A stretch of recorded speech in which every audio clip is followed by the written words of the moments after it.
ಎಲ್ಲರಿಗೂ ನಮಸ್ಕಾರ. ಮಂಜುಶ್ರೀ ಕೈ ರುಚಿಗೆ ಸ್ವಾಗತ. ನಾನಿವತ್ತು ನಿಮಗೆ ಸಖತ್ತಾಗಿ ಫಾಸ್ಟಾಗಿ ಮಾಡುವಂತಹ ಒಂದು ದೋಸೆಯನ್ನು ತೋರಿಸ್ತಾ ಇದ್ದೀನಿ.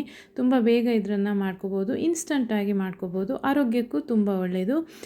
ಬೀಟ್ರೂಟ್ ಓಟ್ಸ್ ದೋಸೆಯನ್ನು ಹೇಗೆ ಮಾಡೋದು ಅಂತ ತೋರಿಸ್ತೀನಿ. ಇಲ್ಲಿ ನಾನು ಮಿಕ್ಸರ್ ಪಾತ್ರೆಯಲ್ಲಿ ಓಟ್ಸನ್ನು ತೊಗೊಂಡಿದ್ದೀನಿ. ಕ್ವಿಕ್ ಓಟ್ಸನ್ನು ನಾನು ತೊಗೊಂಡಿದ್ದೀನಿ.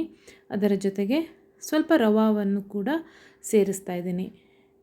ರವಾ ಆಪ್ಷನಲ್ಲು, ಬೇಕು ಅನಿಸಿದ್ರೆ ಹಾಕ್ಕೋಬೋದು, ಹಾಕಿದ್ರೆ ತುಂಬ ಸ್ವಲ್ಪ ಕ್ರಿಸ್ಪಿಯಾಗಿ ತುಂಬ ಚೆನ್ನಾಗಿರುತ್ತೆ. ಹಾಗೆ ತುರಿದಂತಹ ಬೀಟ್ರೂಟನ್ನು ನಾನಿಲ್ಲಿ ಸೇರಿಸ್ಕೊಳ್ತಾ ಇದ್ದೀನಿ. ದೊಡ್ಡದಾದ ಒಂದು ಬೀಟ್ರೂಟನ್ನು ತೊಗೊಂಡಿದ್ದೀನಿ. ಮೀಡಿಯಮ್ ಸೈಜ್ ಆದರೆ 2 ತೊಗೋಬೇಕು. ರುಚಿಗೆ ತಕ್ಕಷ್ಟು ಉಪ್ಪನ್ನು ಹಾಕಬೇಕು. ನೀವು ರವಾವನ್ನು ಹಾಕಿದಾಗ ಉಪ್ಪನ್ನು ಹಾಕದೆ ನೀವು ರುಬ್ಬಿದ್ರೆ ಅದು ಅಷ್ಟು ಚೆನ್ನಾಗಿ ಹಿಟ್ಟು ರೆಡಿ ಆಗೋದಿಲ್ಲ, ಸ್ವಲ್ಪ ಅಂಟಂಟಾಗಿಬಿಡುತ್ತೆ, ಅಷ್ಟು ಚೆನ್ನಾಗಿ ಆಗೋದಿಲ್ಲ. ನಂತರ ನೀರನ್ನು ಸೇರಿಸಿ ನುಣ್ಣಗೆ ರುಬ್ಬಿ ಪೇಸ್ಟನ್ನು ಮಾಡ್ಕೋಬೇಕು. ತುಂಬ ನೀರಾಗಿರಬಾರ್ದು. ನಮ್ಮ ಉದ್ದಿನ ಹಿಟ್ಟೆಲ್ಲ ಮಾಡ್ತೀವಲ್ಲ, ಉದ್ದಿನ ದೋಸೆ ಹಿಟ್ಟು, ಆ ಹಿಟ್ಟಿನ ಹದಕ್ಕೆ ನಾವು ಈ ದೋಸೆ ಹಿಟ್ಟನ್ನು ರೆಡಿ ಮಾಡ್ಕೋಬೇಕು. ನಾವು ಉಪ್ಪು ಎಲ್ಲವನ್ನೂ ಇದಕ್ಕೆ ಸೇರಿಸಿದ್ದೀವಿ. ಬೇಕು ಅನಿಸಿದ್ರೆ ನೀವು ಇಲ್ಲಿ ತರಕಾರಿಗಳನ್ನು ಹೆಚ್ಚಿ ಹಾಕ್ಕೋಬೋದು. ಈರುಳ್ಳಿ, ಕ್ಯಾರೆಟ್ ತುರಿಯನ್ನು ಹಾಕ್ಕೋಬೋದು, ಕೊತ್ತಂಬರಿ ಸೊಪ್ಪು, ಕರಿಬೇವಿನ ಸೊಪ್ಪು, ಸ್ವಲ್ಪ ಜೀರಿಗೆ ಎಲ್ಲವನ್ನು ಬೇಕಿದ್ದರೆ ಸೇರಿಸ್ಕೋಬೋದು. ನಾನಿಲ್ಲಿ ಪ್ಲೇನಾಗಿ ತುಂಬ ಸುಲಭವಾಗಿ ಈಸಿಯಾಗಿ ಮಾಡುವ ವಿಧಾನವನ್ನು ತೋರಿಸ್ತಾ ಇದ್ದೀನಿ.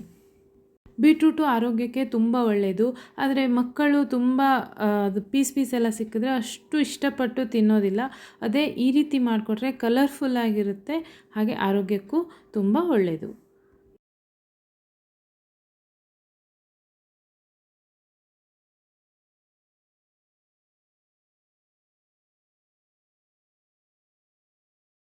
ಈಗ ಕಾವಲಿಯನ್ನು ಬಿಸಿ ಮಾಡಿ ಎಷ್ಟು ತೆಳುವಾಗಿ ಸಾಧ್ಯವೋ ಅಷ್ಟು ತೆಳುವಾಗಿ ದೋಸೆಯನ್ನು ಮಾಡಬೇಕು.